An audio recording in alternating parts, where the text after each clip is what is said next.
L'évaporateur de la KM est constitué principalement d'un tube en cuivre dans lequel circule le fluide frigorigène entre deux feuilles d'inox.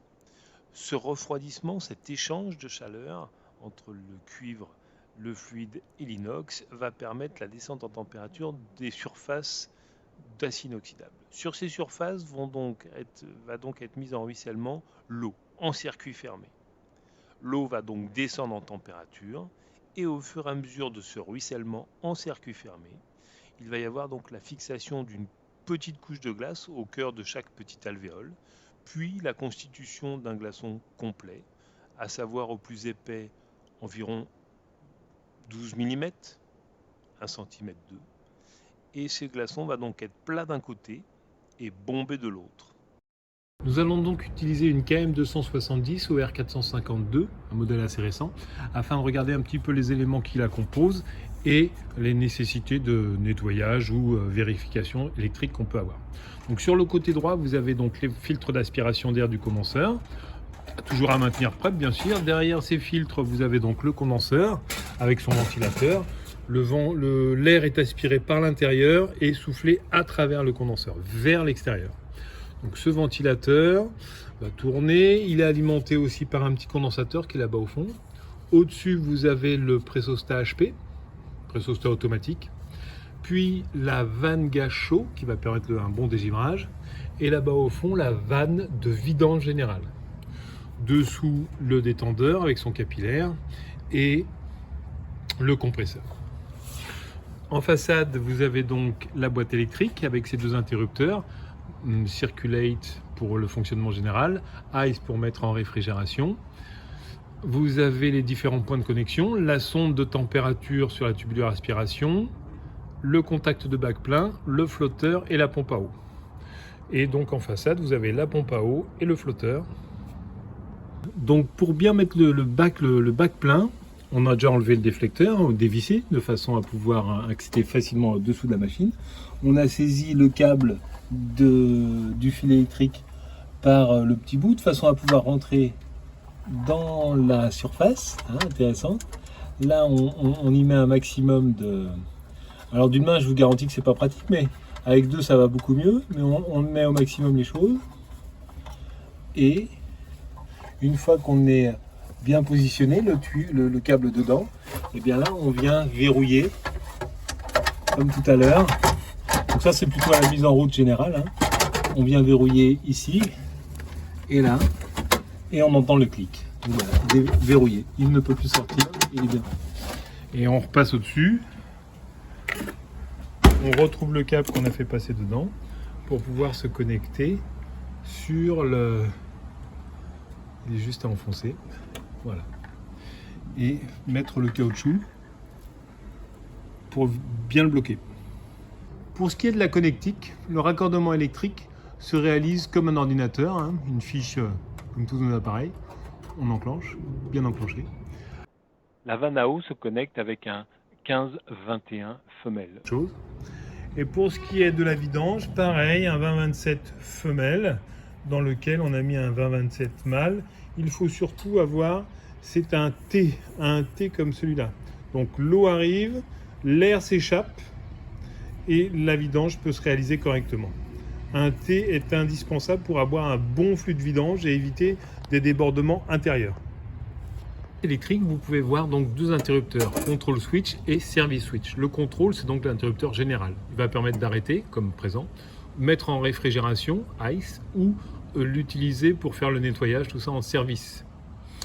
Le deuxième interrupteur, une fois qu'on est basculé sur service, va permettre soit de laver, soit de faire circuler uniquement de l'eau, soit de mettre en vidange.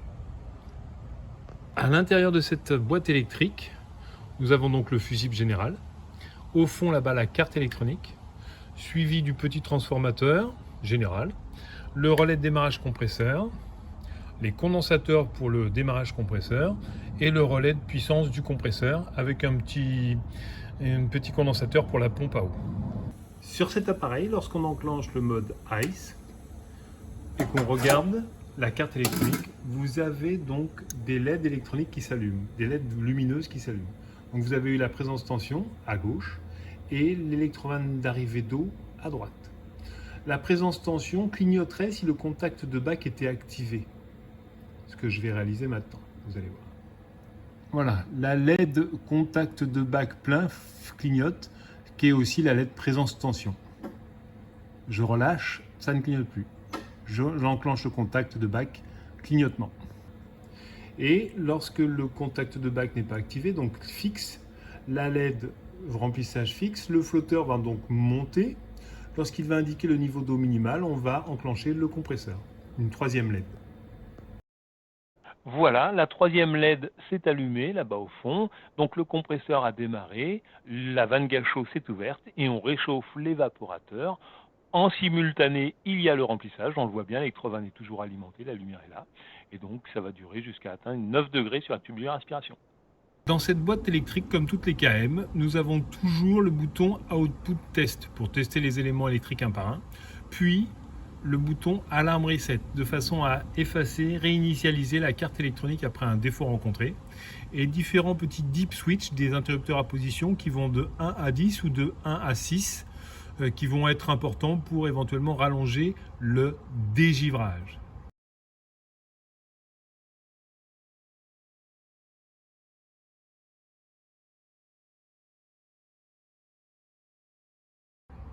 Dans l'idée que lorsque la machine rencontre une erreur, elle émet des bips sonores qu'on voit par le petit rond là sur la gauche. C'est donc un beeper.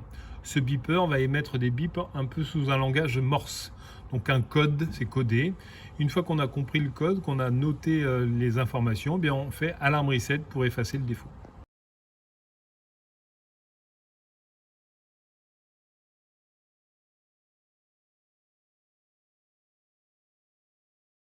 Par la façade, donc, on peut voir la vanne d'arrivée d'eau, la vanne de rinçage. Dessous, vous avez la vanne Schrader, éventuellement pour vous connecter à la BP. Et puis, lorsqu'on prend un peu de recul et qu'on regarde sur le côté gauche, là, vous avez effectivement derrière le carter de protection de l'évaporateur. Donc, il y a quelques vis, 4 vis, qui permettent d'enlever ce carter de protection et d'isolation. Et là, vous vous retrouvez avec l'évaporateur complet. Je vais poser le carter au-dessus pour pas qu'il me dérange. Et voilà l'évaporateur. L'évaporateur qui est composé de 3 séries de tubes. Et donc on va avoir plusieurs surfaces de création de glaçons dans l'évaporateur. C'est un évaporateur à multiface, vertical à multiface. Pour procéder au démontage de l'appareil, il faut tout d'abord vidanger. Donc pour cela, mettre sur service, puis l'interrupteur du bas sur drain, de façon à enclencher la pompe de circulation d'eau et ouvrir la vanne de vidange. On voit que l'eau part par le tube de vidange. De cette façon, le réservoir va totalement se vider et nous pourrons retirer complètement et facilement l'ensemble du réservoir et des différentes tuyauteries. Tuyauterie que l'on peut voir là et le réservoir que l'on peut voir ici. Donc voilà, la machine maintenant est vide d'eau. Donc je vais pouvoir retirer les tubulures. Pour enlever les tubulures, bien sûr, tout d'abord enlever les tuyaux de connexion, puis déverrouiller le positionnement des petits ergots, et on tire sur la tubulure de façon à pouvoir la retirer complètement et la nettoyer. Tubulure d'injection d'eau de la pompe. Donc nous avons retiré les différentes tubulures à nettoyer, puis déconnecter le tuyau d'injection d'eau, retirer le tuyau de rinçage, et là on va retirer le réservoir d'eau. De façon à le retirer, eh bien, on déconnecte déjà les 2 connecteurs pompe et flotteur. On se met sur le côté. Puis, il est important de déverrouiller le petit plot de positionnement. Donc, on glisse quelque chose dessous, comme ça. Voilà. Et là, on va pouvoir tirer dans son ensemble le réservoir de façon à ce qu'il sorte comme un tiroir. Donc, vous voyez, on déverrouille le petit plot et on tire dans son ensemble le réservoir. Donc voici le tiroir que j'ai retiré. J'ai enlevé la grille qui est à nettoyer aussi, bien sûr, la grille là-bas. Ce tiroir, ce grand réservoir d'eau, en fait, vous avez donc l'endroit où il y a le trop-plein, par ici. Et puis là, c'est le point de connexion avec la vidange qui se situe là-bas. C'est ce qu'on va remettre en place quand on remettra le tiroir. Comme vous pouvez le voir, maintenant, le réservoir étant vide, on a donc enlevé la pompe d'injection d'eau, la pompe de circulation d'eau, qui elle aussi est à nettoyer avec le flotteur. Donc voilà comment déclipper. Donc on tire un peu, on déverrouille. En déverrouillant, on tire un petit peu. Et là, on a vu que les lumières se sont mises en face des trous et on peut retirer le bac pour le nettoyer. Il va se charger de matières plus ou moins organiques, plus ou moins spongieuses, des champignons. Donc pour le repositionner, on tend un peu le fil qui vient avec. On le positionne en face des lumières, devant comme derrière, voilà, et on le pousse pour le verrouiller. Là, on a entendu le verrouillage. Donc là, le bac est en place et verrouillé. Pour procéder aux opérations de détartrage, nettoyage, désinfection, bien sûr utiliser les produits appropriés, puis se protéger. On va tout d'abord commencer par vidanger la machine. Donc avec le mode service plus drain, le réservoir se vide. Lorsque c'est fait, on arrête la machine, on incorpore le produit détartrant désinfectant et on se met soit sur Circulate, soit sur Wash. Le tout, c'est de faire circuler l'eau pendant X minutes, puis de rincer abondamment. Merci. Les éléments à nettoyer sont donc présents sur cette page-là. Vous avez le réservoir à droite, la grille sur laquelle les glaçons vont tomber, la tubulure d'injection à peu près au milieu et la tubulure d'injection d'eau qui vient de l'électrovanne complètement à gauche. Puis le flotteur qui est à gauche et la pompe à eau avec son support qui est au milieu, qui sera aussi à nettoyer avec sa tubulure. Donc réservoir, grille et tubulure d'injection ainsi que flotteur. Donc là vous avez le point de connexion de la vidange, c'est là où après le réservoir d'eau va venir se connecter pour partir à la vidange générale. Et puis bien sûr tout ce qui a été, l'espace qui a été libéré quand on lave le réservoir est également à nettoyer. Parce qu'il va s'encrasser, il va des matières organiques et du calcaire. Et donc on peut voir dessous l'évaporateur qui sera aussi éventuellement à nettoyer si besoin. Sur ce type d'appareil, il y a donc une vanne de vidange. La voilà. Pour la retirer, on déconnecte la prise électrique, 2 vis, 2 colliers, et on peut retirer cette vanne. Voilà. On va donc l'ouvrir. Il y a les 4 vis qui vont permettre de l'ouvrir et de la nettoyer. Donc voilà la vanne de vidange. Vous avez la bobine, le petit ressort qui va permettre de maintenir le noyau bien appuyé, la surface de contact pour l'étanchéité et la base sur laquelle ça s'appuie. Donc une fois que c'est propre, comme maintenant, on n'a plus qu'à remonter. Donc après avoir nettoyé le réservoir, la pompe de vidange, enfin la pompe de circulation, le flotteur et remis en place les différents éléments, nous allons pouvoir remettre en route la machine. On a bien remis les vis, resserré, bien entendu le clic là pour bien verrouiller, et tout est en ordre pour refaire le fonctionnement. Donc pour le fonctionnement, on est sur Circulate à l'interrupteur du bas, on est sur Ice à l'interrupteur du haut, et là nous allons pouvoir voir un peu le remplissage, comment il s'effectue.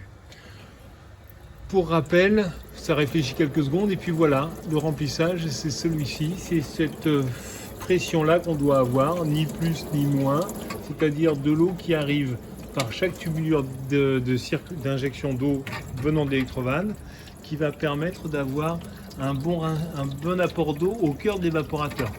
Vous voyez, c'est pas une pression très très forte, mais régulière au cœur de chaque élément d'évaporateur. Bien mettre en place.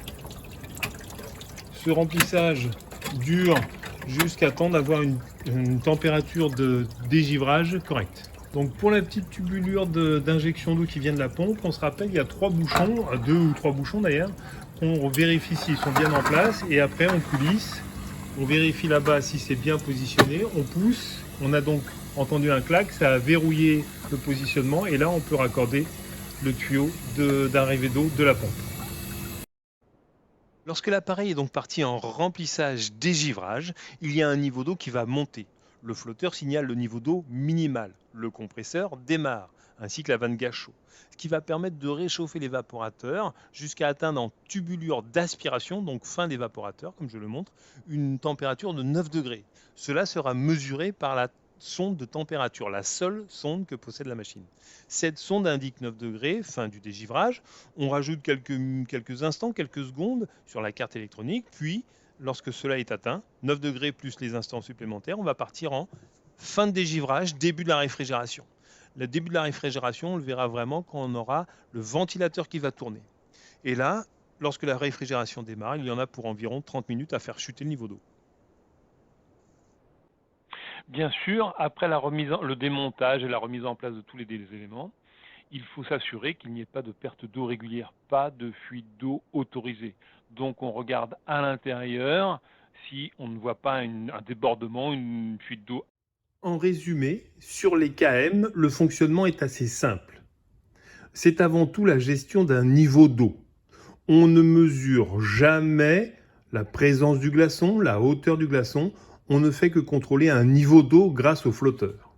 Donc, au début de la réfrigération, le niveau d'eau est au maximum parce qu'il y a eu montée d'eau jusqu'au trop-plein. Donc, niveau d'eau maximum.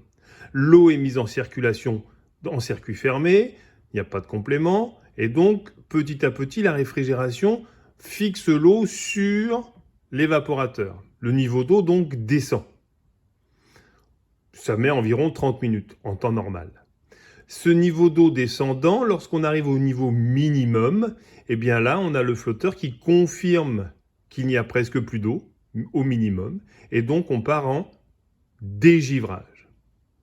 Cette descente, c'est le temps qu'il faut pour transformer l'eau en glace. Si effectivement il y a une descente trop rapide, ça veut dire qu'on a une perte d'eau. Généralement, c'est au niveau de l'électrovan de vidange. Cette perte d'eau fait qu'on a une descente d'eau rapide, mais pas de fixation de glace dans l'évaporateur. Donc des glaçons sortiront tout petits, très fins. Si c'est le cas, problème de fuite. Sinon, au bout d'une demi-heure, on a un glaçon qui fait environ 1 cm, 1 cm 2. Voici le glaçon que cette machine peut réaliser, le type de glaçon. Glaçon plat d'un côté et bombé de l'autre, avec un maximum en hauteur de 1 cm 2, 12 mm.